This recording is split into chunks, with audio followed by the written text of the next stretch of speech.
You are listening to This is Oklahoma, hosted by Mike Hearn, telling stories of Oklahomans and those that have made it their home. This podcast is presented by the Oklahoma Hall of Fame, who have been telling Oklahoma's story through its people since 1927. Follow them online at oklahomahof.com, and then definitely follow them on Instagram for all the information that you need, because I'm sure that's where you follow us as well, at oklahomahof. Let's get into today's episode. What's up, guys? Welcome back to another episode of This is Oklahoma. Mike Hearn here, your host, back with another episode down at Bedford's again. Obviously, if you're watching on Facebook, Instagram, or any social media video platform, they've given us this awesome back room, and that's why we look pretty today. But my guest today, second time coming on the podcast. Last time we recorded was May of 2019, episode 59. If everybody wants to go back and listen to that one, I'll post it in the link down below. But Jabee's on the podcast with me, two-time Emmy Award winner. And I mean, dude, since we did the podcast last year, there's been a lot's happened. Lots happened. You've been busy. Yeah, a little busy. Right? Yeah. But thanks for coming back, man. It's thank you for having me. I'm glad you hit me up. It means a lot to have you back on the podcast, and you know, you've been a very busy man this year with everything that's been happening, good and bad. But you're a huge voice for the community, and I think anyone that follows you will know that. So from everyone listening and watching, I'm sure everyone just wants to say thank you, man, because you have a voice and a platform, and you use it for good. So I'm sure we're going to get into plenty of stories today, but you know, it's a pleasure to have you. I did see, I think, the most recent post, or one of the most recent posts on your Instagram. You've done a socially distanced concert, right? Yeah. Sold out in Tower. Yeah. How was that experience? It was cool. You know, we were just trying it out to see if it worked. You know, trying to be safe and be responsible. So Tower Theater, we hold about 1,200. That's the capacity. We had about. And then the socially distanced show, our cap was 200. Yeah. So a lot of open space, you know, which was different. You know, the audience being seated the entire show is different. You know, and just people not being up on the stage and like, you know, that whole like interaction was a lot different. But you know, I tried to. You know, produce the show around, you know, that the need for that. knowing people were going to be seated and things like that. Got you. Yeah, I'm sure that it's fun to, as an artist, to have to do that, right? To have to adapt and kind of, you know, get your creative juices flowing and be able to present to that kind of, you know, community. But you've had, you know, this year, last time we did the podcast, you were working on the new album, and the new album came out this year, right? How's that been? How's everything going with that? Yo, it's been dope. I can't complain. You know, the album came out, I want to say June, and we peaked at number 3 on the iTunes hip hop charts. Yeah.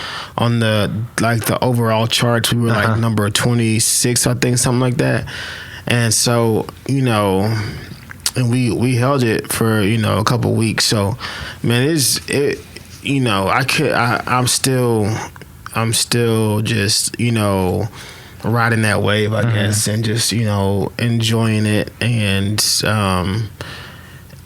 still, you know, we still have a couple videos to drop from it, and you know, it's just, you know.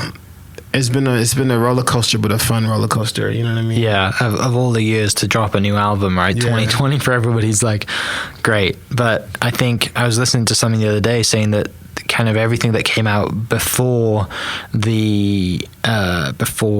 you know, COVID happened, like the charts kind of like froze, which has been great for everyone who had music out, right? Because people aren't jumping on it in their cars or searching new playlists. Like they've got your music then on their mind, and it's staying there, which is great. Because, you know, what better to have, you know, that music, and for you, like, great, it's more exposure and stuff too.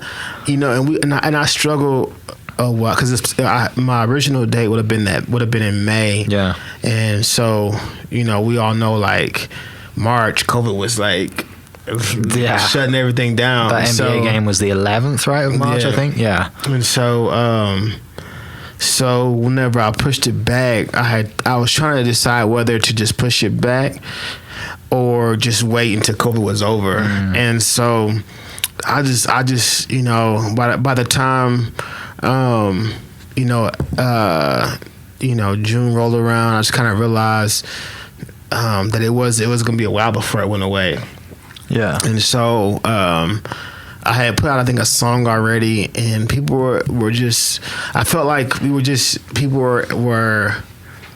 were craving like something that wasn't to get their mind off of it. You know what I'm saying? Off of what was going on. And so I said, man, I just need you to do it, because like here we are, December, and it's still, it's still a big part of, our everyday lives and how we move and operate. So I'm glad I didn't wait, because, had I waited, I'd still be waiting for it to be over. I'd still be waiting. And I'm sure there's so many lessons in the album that are relevant to what has been going on. Yeah, that's the thing too, and I recorded it took me about 3 years working on that album. So I knew, like, it was 3 years worth of work, and not only that, like, I knew there was a lot in the album that I wanted people to hear now that I feel like applied to what was going on today. And so it's been good. I love the artwork. The artwork's really good. The album cover looks really cool. That's a friend of mine, Nazario. He's a great artist. I just sent him the photos and kind of just told him what I had in mind, and he just took it and went with it, and he did an amazing job. So I think last time we did the podcast, we talked a lot about the community and everything that you've been doing, being involved, and you've done a ton of collaborations. A couple with actually people I've had on the podcast, Jake from what's it called? Skydance Brewing, right? You recently had a beer with him. Yeah, we did a beer. We called it No Allegiance. Yeah, but there's been many across the city, right? Waffle Champion was one. I just did Waffle Champion. We did a collaboration for a waffle for November. I did a collaboration with Stone Cloud. I did a collaboration with a restaurant in Shawnee, Theopolis. Several collaborations. It's been good. And I think a lot of it, like through Restore OKC has been one big part, right? You're a big part of that, and just I think bringing more art to your main other thing, right? Is With Love OKC. Yeah. So that's bringing more art to the east part of town. Yeah. So With Love is an idea I've had for a long time. Like, to be honest, like, the original name was supposed to be like From the East Side with Love, and I had a song and like all this stuff, and so what I wanted to do was, because I guess like the idea was kind of birthed out of a few different things. So when I was working on my album, I wanted to do a mural that was like, I'm glad I got you, and like have all these different artists and different people in the mural, from our city, and then it was like, where do we want to put it at, on the east side. Then it's like, who's gonna paint it, and just all these different things, and then a lot of stuff happened between that initial idea. So initially, I was talking with Nikki Nice, and we were gonna do a mural on the side of the old grocery store that got tore down.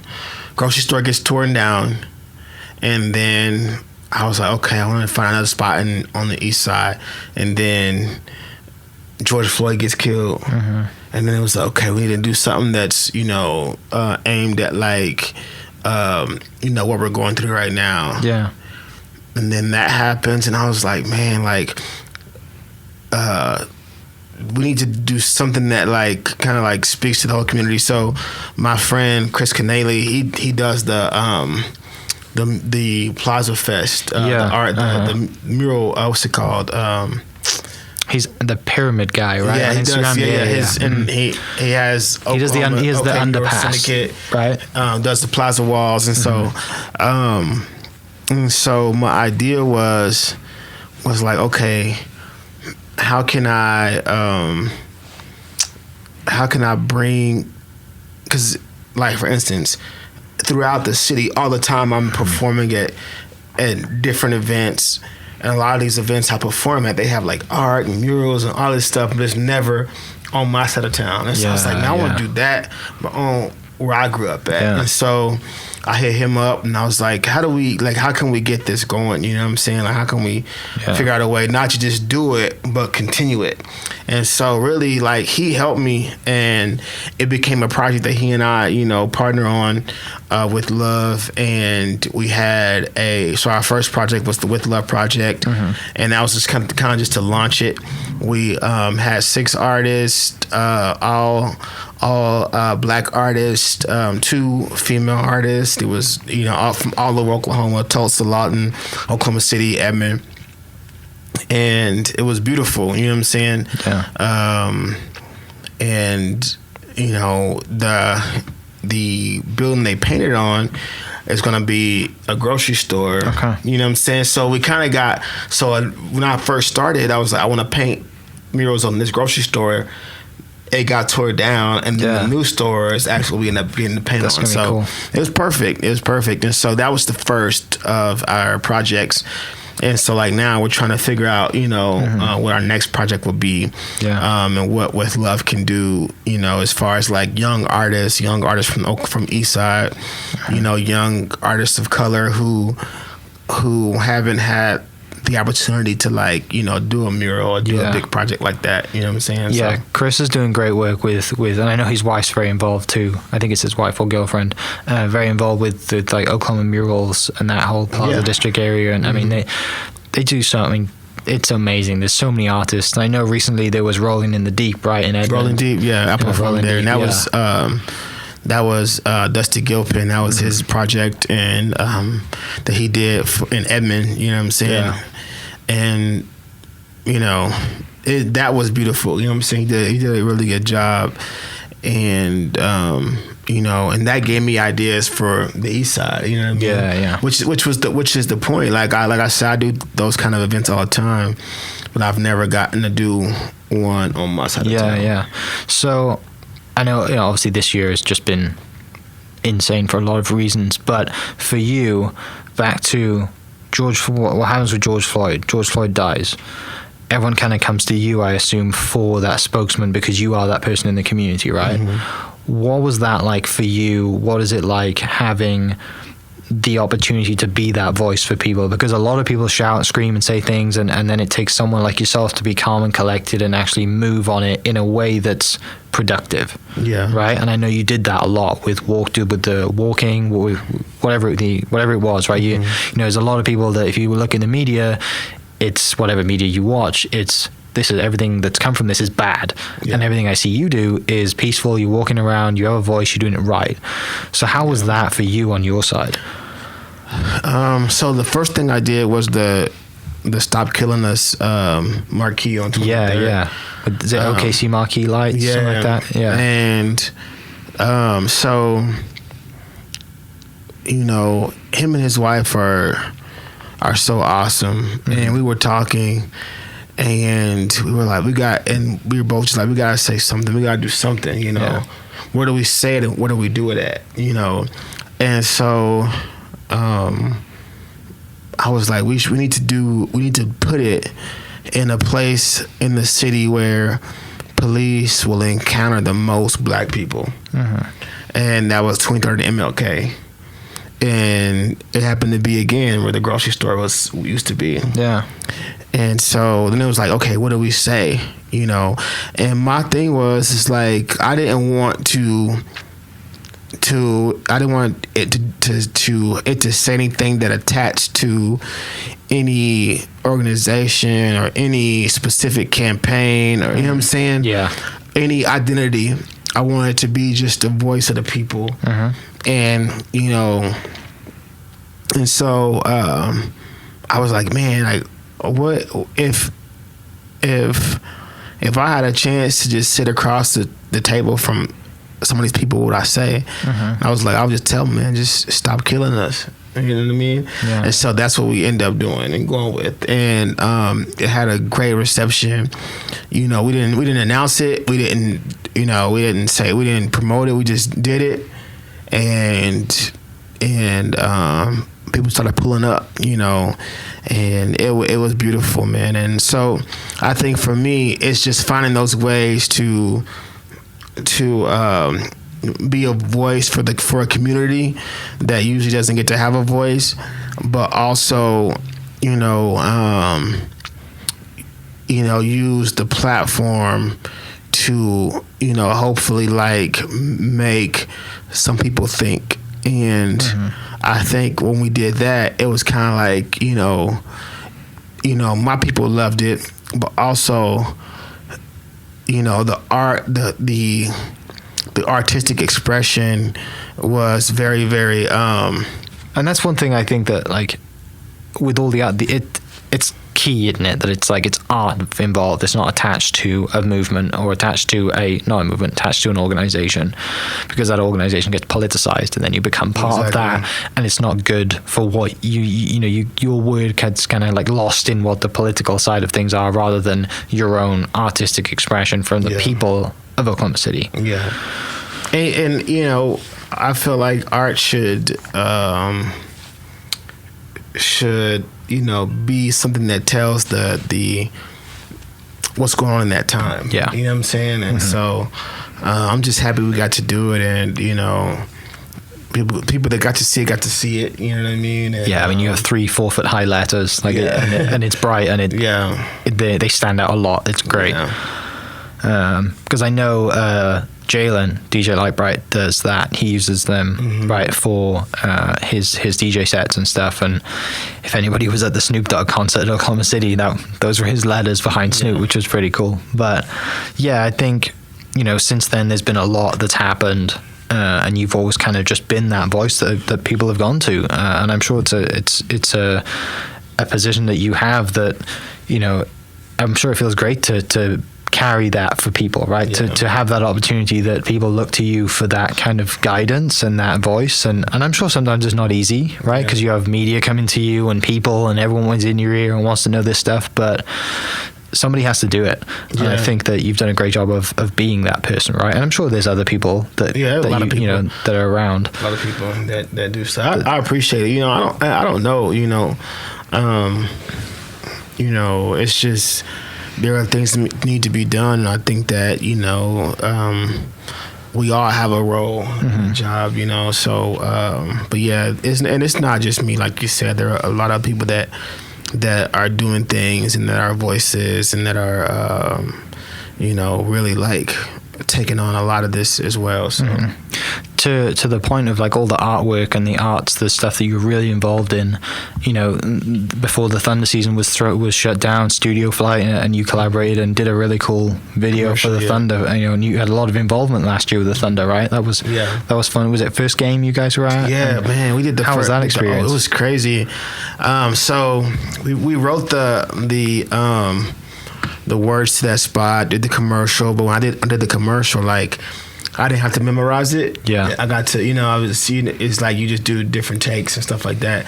But when it came time for the game, like, I had most of it memorized, but then they were like, okay, now you got to introduce each player. Yeah. So that was the hard part, is like trying to get their names and get their names right and all that. Yeah. And so, but it was fun,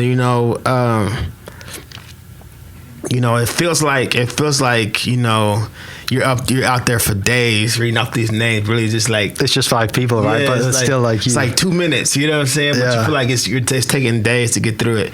But I think that just being somebody who they would even consider, me for something like that, it's just a blessing in itself, and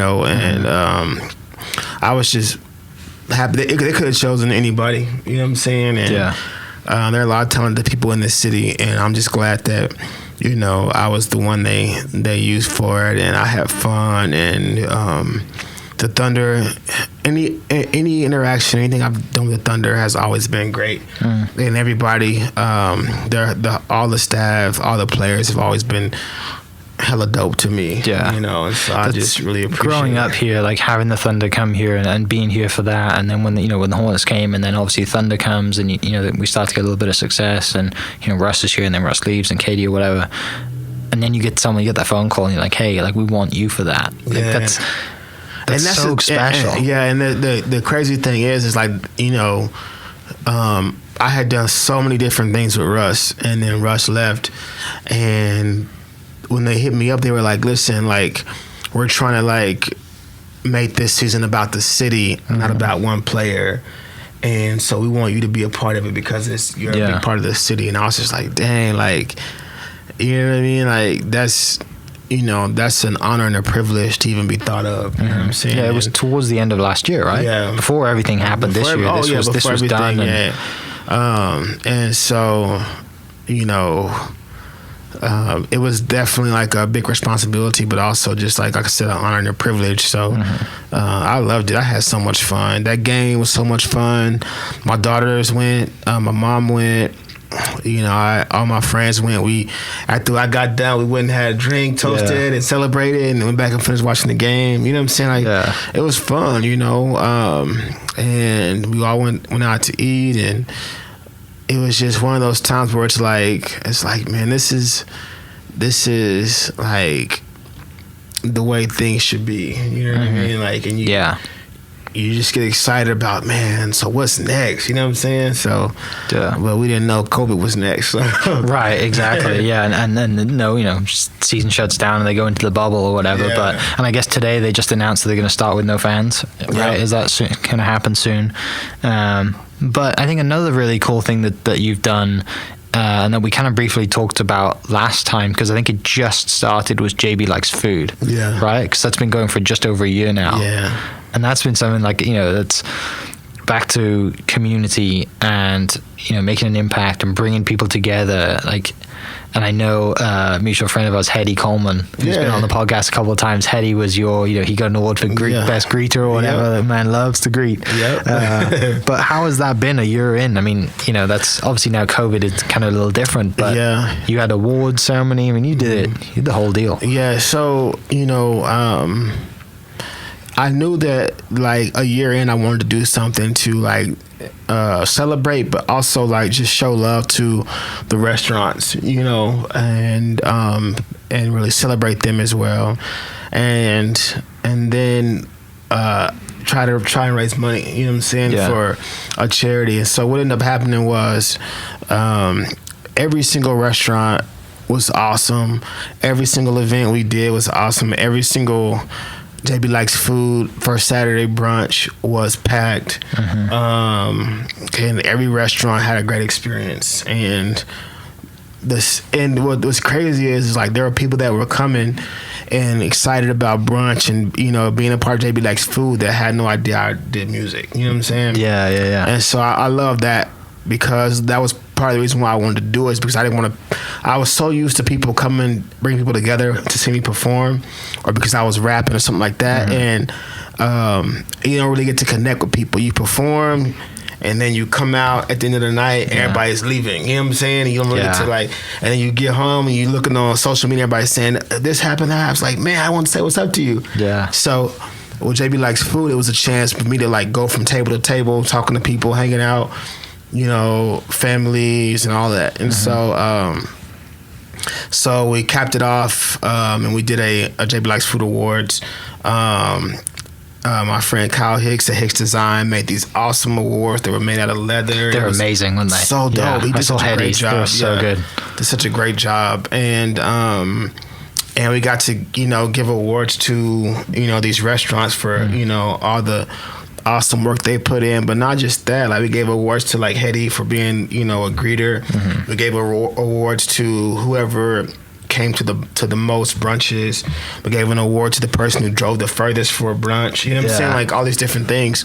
And so it was dope. And then we raised money for the Clara Looper Legacy Committee. And so it was just it's almost just like one community thing takes care of another community thing in a way. Yeah. And I've been having fun doing it, and I'm excited to be able to do it again. I've already have restaurants hit me up, whenever we ready, let's do it, so. And you only get to pick 12 a year. Yeah, exactly. Right? So there's a long waiting list. Yeah, which is good though. That's special to have that, and raising money is that's the whole reason, and it is definitely for a good cause. Definitely. So I'm excited about it, and that led into my, my restaurant concept I'm working on right now. Oh, really? Yeah. Sick. Tell me about it. So, so I'm doing a pizza concept. Okay. On the east side, and we're gonna call it East Side Pizza House. Okay. We're gonna start construction January 1st. So. Yeah. Yeah. So it's all ready to go. We Just in gotta there. We in there. break ground. Yep. Dude, that's awesome. Is there any specific style of pizza? We're going to try and do a lot of different types of pizza, but I think our specialty, I guess, as what you would call it, is going to be our black pizza. Okay. And it'll be like pizza with black crust. Okay. And so just something cool, something different. Something that helps you stand out. Yeah, and so I'm excited about that. So. Yeah, because that's the thing. Like, there's a lot of good pizza in this town. There's a lot of good pizza. You know what I'm saying? Yeah. There's so many dope pizza concepts, and I go back and forth to all of them. But there isn't any pizza, like that on the east side. Right. And also there isn't any pizza spots like Empire. They do some really cool pizzas. Gusto does some really cool pizzas. There's some places do some dope pizzas, but none of them do a black crust. Yeah, so that's gonna be awesome. I think to be able to to do a black crust and it be from me, I think we'll really go far and do well. As far as like the whole restaurant kind of concept, you guys going to do anything different? I know obviously you're big in the arts. Is there going to be some artwork in there, murals or whatever? We already have a mural planned, and it'll commemorate some East Side legends like Ralph Ellison, Clara Looper. We'll have a mural in there like that.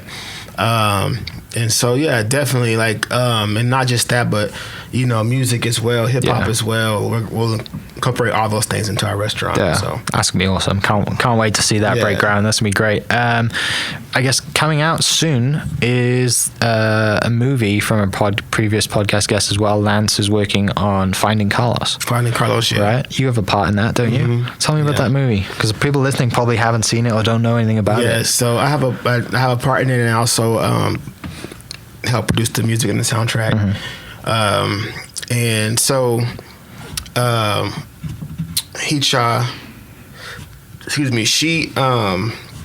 she had a Christmas play called the Hip Hop Nutcracker. Okay. And I've gone to it 2 years in a row.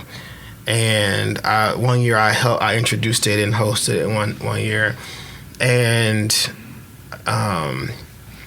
so whenever Lance came to me about it, he was like, we're taking Hicha's play and turning it into a movie, or her musical and turning it into a movie.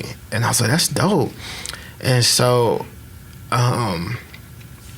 he's telling me it's called Finding Carlos because Carlos, the Carlos, she based it off of a kid she had at Douglas High School named Carlos. Okay. And I'm like, for real? I'm like, I know Carlos went to Douglas. Yeah. And come to find out, it's my homeboy Carlos that I grew up with. You know No what I'm way. saying? Yeah, you know what I'm saying? And you had no idea. No idea. And you've been to the musical and still had no idea. You know what I'm saying? Wow. But after now, I'm looking back, I'm like, oh, that makes so much sense, And so, whenever he said that, I was way more invested because I know Carlos' story, and I've known Carlos since probably 6th, 7th grade. You know what I'm saying? Yeah.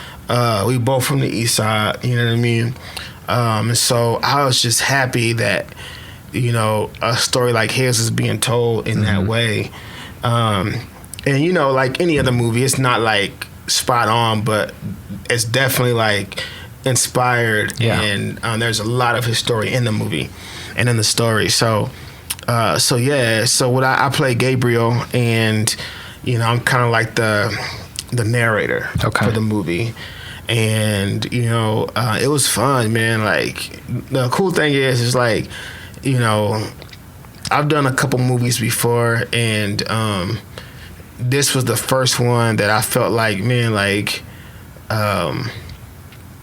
it wasn't about me, but I could relate to it because I knew You have a personal experience with it. I with knew the whole story.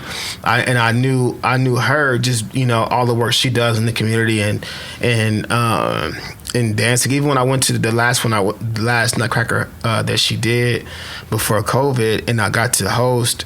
A lot of the kids that were dancing were kids that I either worked with or I knew. I was just like, man, she is really. And I knew of her, and I did an event with her before, but I didn't realize how invested she was. And then to see she's been doing it since I was a kid and doing it with people that I grew up with,